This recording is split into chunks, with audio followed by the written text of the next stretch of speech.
and welcome back to another episode of Spinny Explains IT.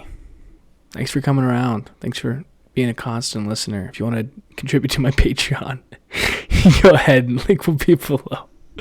I'm just kidding. I don't got a Patreon. You think I got that kind of money, that support with my 10 viewers? I don't, but I appreciate you guys. To start off today, I actually wanted to do a review, a tech review. And you may be thinking, oh, I thought this was you explaining IT. It is, but I can do whatever I want, okay? It's my channel. Okay, if I want to talk about sports and news, I could do that. I never would, but I could. So back down, please. Thank you. Anyway, so my headphones that I used to have, my AirPod Pros, I still have them. I don't know why I said used to. The sound canceling basically broke, and so every time I'd put them in, it'd be like a hissing noise, like I'll say it again so you understand. It was in my ear, and I hated it. Couldn't focus, no noise canceling, so I was like, I need to get some new headphones. And I looked into getting AirPod Pros again, but then I saw that there were these Beats Buds, focusing on that. They're on sale for $100. I was like, I'll try them out. Let's see what they're like. And so I'm going to give you my review, okay?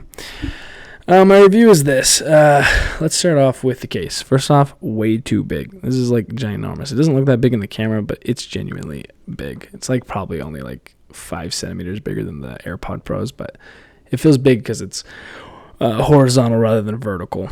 My next complaint with them is when you open it, this little top part, this little thing right here, this little doohickey, that guy, feels so flimsy. It honestly feels cheap. Like, listen to this. Hold on, see if I can get it to do it. Hold the phone. Like, it's just not quality. And it's like super flimsy. I mean, it shuts good. The magnet's good. So yeah, the case is kind of interesting. But the headphones themselves, they stick in good. The magnet's good in there. But what I do like about these guys, the way you put them in your ears, you set them in and then you twist them so they actually go down your ear canal. I don't know. I'm not a physicist. Just kidding. I don't know. I'm not somebody who knows the body. I have no idea what that's called. But anyways, it goes down there and it does good. I mean, it sounds great. The quality of the sound is honestly amazing.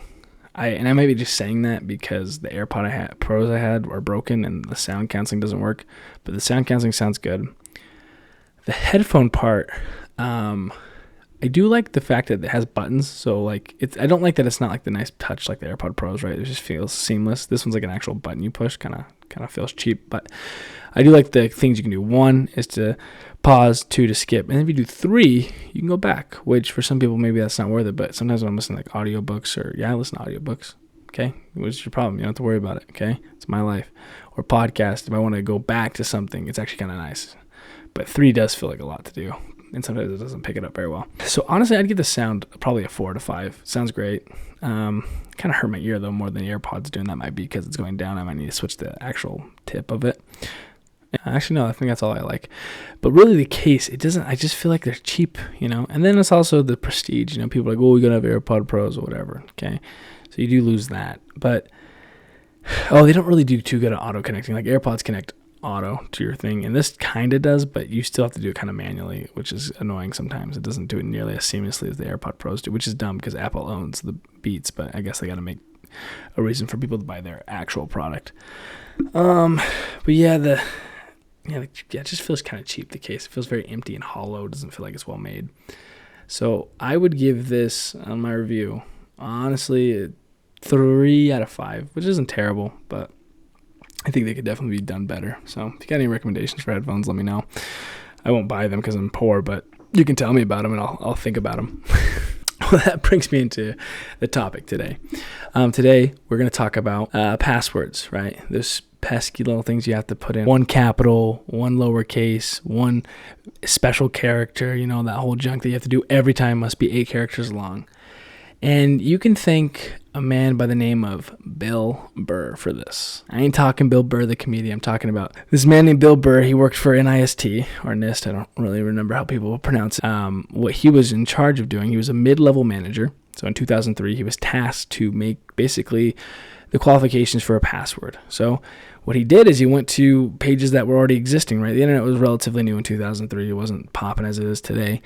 And so he had to rely on older papers and older things that were written about passwords, which were from the 80s, which came well before the internet, right? So he said he basically took that, got the paper, created rules. Okay, you got to have a capital. You must have a special character. You have to have a number, have to have a lowercase, right? And that became the standard, right? And it said, this is the standard, this is what you have to do, and everyone adopted it. Said, okay, yep, I'm going to do that. That's going to be my next thing that I'm going to put into my company. And everyone did. They followed suit. And no one really questioned it. But then people started looking at this and going, wait a minute, this doesn't make any sense, okay? The length of this password is so short, it's going to be relatively easy for a computer to crack, right? And then they found out, this guy wasn't actually a cybersecurist. He wasn't someone who did cryptography. He was just a mid-level manager who was tasked to do something, and he did it. He did the best of his knowledge, right? And it's funny because he actually comes out and he always apologizes. He's got like a bunch of articles saying he's sorry that you have to type in these passwords and that it's not being changed, which begs the question as to why, even though everyone knows that it's not secure, right? Well, maybe not secure, but you can get those passwords cracked very easily. So the reason for that, the reason why this isn't that good, you may be like, well, it seems like it's complex. So there's a couple reasons. The biggest one's going to be entropy, bits of entropy. That dictates how strong your password is, basically. Each bit of entropy basically doubles the likelihood of your password being guessed or the character being guessed inside of the password. Entropy, bits of entropy, it's actually a complex formula that I don't know. Okay, I had to do it once in college and I hated it. And they're like, hey, there's the formula.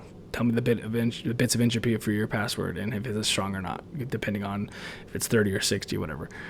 And that's what dictates how hard a password is.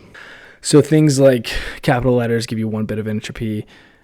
Substitutions, common substitutions like 0 for an O or putting a 1 for an L, things like that can be considered a substitution, which are commonly done, right? Everyone does them. And then as well, putting a number, gives you a couple bits of entropy. But the thing is about it is nowadays, especially with computers and AI, like they can guess where people are putting those things, right? So if they're putting in these passwords or doing brute attacks, they're going to put substitutions for zeros for O's. They're going to do all those things because they know that's what humans do. That's what we do. You may have all those qualifications in an 8-character password. It doesn't matter. You can easily get hacked. I mean, you can go to places called howstrongismypassword.com, which in and of itself, people are a little worrisome of putting them in there. And I don't blame you, right? You're putting your password into a random website that you don't know, but they are secure typically. But I don't blame anyone for not doing it because it does seem like a risky idea to put your password into something that says, yeah, I'll tell you how strong it is. But anyway, yeah, so it'll tell you how strong it is. So if you put one of those 8-character passwords with all those qualifications, it's usually like 3 weeks it would take a computer to brute force attack it. Just sit there and go at it and it'll break it. Whereas if you have a longer password with a lot more characters, it's gonna take it a lot longer because it has to do more guesses. That's more bits of entropy it has to add on to. Each character becomes a bit of entropy. So the longer the password, the harder it is to crack. And that's why everyone's pushing for length or saying, hey, yes, these things do these small little tricks of adding a number and all these things does give you a little bit, but it's not enough because your password length is only 8. That's not going to be enough to really secure, especially with computers as they're getting smarter. People have fear of quantum computing. That's going to be able to really just destroy everything if they get that to do it. If they got into the wrong hands, that's a whole other subject that people are worried about. But the point is, the length is the key. Okay, so I don't know why it hasn't just been a standard. I hate when I ever since I learned this in college, every time I go to a website and I have to create a password, I just type a long string of characters that I'll remember, and they go, no, you have to have all these things. I'm like, I don't though. Like, yeah, it gives me a little bit, but it's not enough. There's no reason to put all these things because your requirement is 8 characters. It's still your requirement. I'm surpassing that. My password with 20 characters is way stronger than the 8-character password you want me to have, plus the capital letters, the numbers, the special characters. I don't know what the deal is in the industry or the world, but it's still this kind of, what Bill Burr did all those years ago is still getting us today. I mean, we're talking 20 years later, it's still haunting us, you could say. But the other reason why this is bad to have these complicated passwords is no one can remember them. You have to have all these letters going, boom, okay, I'm going to make a password that has everything it needs, but it doesn't make any sense. You can't remember it. So that's why they're pushing for passphrases, and they've been pushing for passphrases for a long time. The biggest reason is because you can remember a passphrase. You can remember the horse jumps over the cable, the horse jumps over the moon, the cow jumps over the horse while the horse goes over the moon, whatever. You can just do a bunch of things you want to do, but you'll remember it Or if it's something for a website, you kind of have an idea like, oh, this is for Netflix. I'll say just watching movies with my girl, something like that. Super long, right? You don't want it to be too easy to be guessed, but that's kind of the point, right? So those are easy to remember, whereas you have those hard passwords, people write them down. If they can't remember the password, they write them down, which is a huge security threat to anybody that works in cybersecurity. You don't want your users writing down their passwords if they can't remember them. The dumbest. It's such a way to shoot yourself in the foot. Like, hey, I need you to have a really complex hard password, but you better not write it down. It's like they're not going to remember that. That's insane that you're pushing this. And so guess what? They're going to write it down on the back of their keyboard. So if someone gets in, they look. That's the first. If you're hiding, first off, timeout. If you're writing your passwords and putting it under your keyboard, that's the first place anyone's going to look to find a password. You got to stop doing that, okay? You got to stop writing it. I know it's hard. Get a password manager, figure something else out, or lock it in a cabinet if you have to write it down. But don't put it on a sticky note underneath your computer. I have a keyboard. It's the first thing anyone's going to look at. But right, that's the kind of the biggest things, the biggest beef you could say with passwords is that you're making them too complex and it's too hard for people to remember. They write them down and now your whole thing is less secure because you wanted a harder thing to remember. Whereas the passphrase has way more bits of entropy. It's longer so it gives you those bits of entropy and it's easier to remember for these people. It's funny. I just don't understand companies that are still pushing this. I don't know. I have no idea, and maybe someone does know, and you can let me know why they still push this. Because of all the articles I've read, all the studies that have been done, at the end of the day, it doesn't make any sense. Everything concludes to no. That's a consensus.